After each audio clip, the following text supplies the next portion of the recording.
Smetto quando voglio è un film del 2014 del regista Sidney Sibilia. Pietro Zinni è professore di neurobiologia alla Sapienza di Roma. Nonostante un curriculum di tutto rispetto, ancora non ha il posto fisso. La sua speranza è che la commissione approvi il finanziamento alla ricerca che sta conducendo su un certo algoritmo e che, a suo dire, rivoluzionerà il mondo scientifico.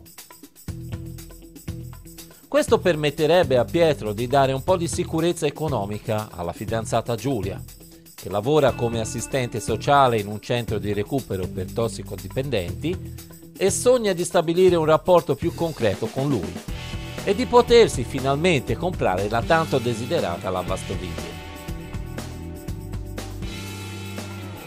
Ma purtroppo l'università non approva il finanziamento e Pietro si ritrova da un giorno all'altro disoccupato a 37 anni di età.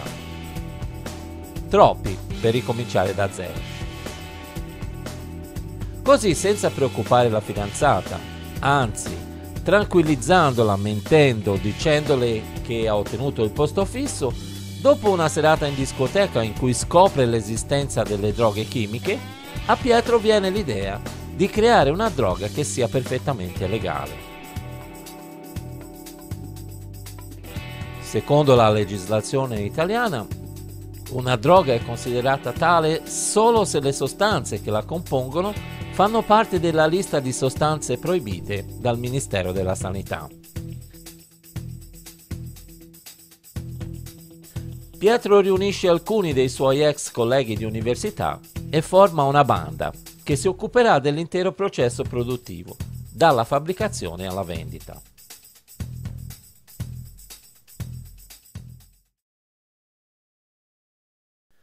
Professori di latino di fama internazionale costretti a lavorare come benzinai. Un antropologo che cerca lavoro in uno sfasciacarrozze. Un rinomato archeologo che lavora per il comune asfaltando strade. Un esimio matematico che conta le carte a poker per spillare soldi agli zingari. Un chimico costretto a lavare piatti in un ristorante cinese. Tutti questi personaggi si inseriscono in un contesto purtroppo reale: il problema dei tanti laureati che in Italia non riescono a trovare un lavoro adatto alle loro capacità. Di fronte al grande problema, a Pietro Zinni e compagni non resta che entrare nel mondo del crimine per poter guadagnare quello che meritano e riconquistare la dignità che gli spetta. Il regista Sidney Sibilia, al suo esordio, prende chiaramente spunto da Breaking Bad e dalla serie 12 uomini per affondare il dito nella piaga sociale. Ne risulta un film che unisce il meglio della commedia all'italiana al tipico cinema di intrattenimento hollywoodiano. Tecnicamente molto ben riuscito, fino dalle prime inquadrature di Roma notturna, usa la correzione dei colori per dare alla fotografia un aspetto più acido, più psicodelico. I cromatismi fosforescenti sembrano infatti enfatizzare l'assurdo della situazione. Le battute dei protagonisti, molto ben caratterizzati, si inseriscono puntualmente, mai fuori luogo e nella dose giusta. Trascinata da un irresistibile Edoardo Leo, la banda offre una prova corale di tutto rispetto. I personaggi funzionano e alcuni brillano di luce propria, come Alberto il chimico.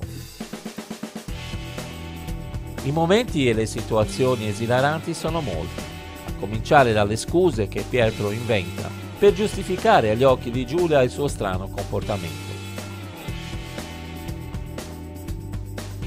Oppure le trovate dei personaggi quando il successo comincia a dare loro alla testa. Assistere alla trasformazione di gente comune in veri e propri cattivi, da poveri disperati intellettuali a banda di spacciatori di droga, è uno dei punti di forza del film, che evita il buonismo della maggioranza delle commedie italiane. L'umore non è un punto di arrivo, ma piuttosto uno strumento per riflettere sul presente, andando oltre la superficie delle cose e farsi una bella risata. Tra le commedie uscite negli ultimi anni sulla crisi economica e la precarietà del mercato del lavoro, Smetto quando voglio è la migliore in assoluto, offrendo uno spaccato provocatorio e ironico su quello che è diventato il nostro paese. Per rendere i colori fosforescenti è stato usato un effetto di Instagram conosciuto come Barcellona 2. Le citazioni scientifiche presenti nei film non sono casuali.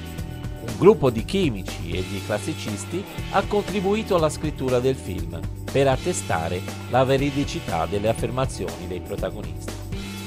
Smetto quando voglio è il primo episodio di una trilogia. Pietro Zinni e la sua banda tornano infatti in Smetto quando voglio Masterclass e Smetto quando voglio Ad Honorem, entrambi del 2017. Dopo l'uscita al cinema del primo episodio di Smetto quando voglio, è stato prodotto un fumetto scritto da Roberto Recchioni e disegnato da Giacomo Bevilacqua. Smetto quando voglio ha riscosso un ottimo successo di pubblico e critica, grazie al fatto di trattare un tema drammatico in chiave comica. Si è parlato di rinascita della commedia all'italiana, paragonando il film a una sorta di I soliti ignoti in chiave contemporanea. Se questo video ti è piaciuto, metti un mi piace, scrivi un commento e iscriviti al canale. Non dimenticarti di vedere anche gli altri video. Ci vediamo alla prossima!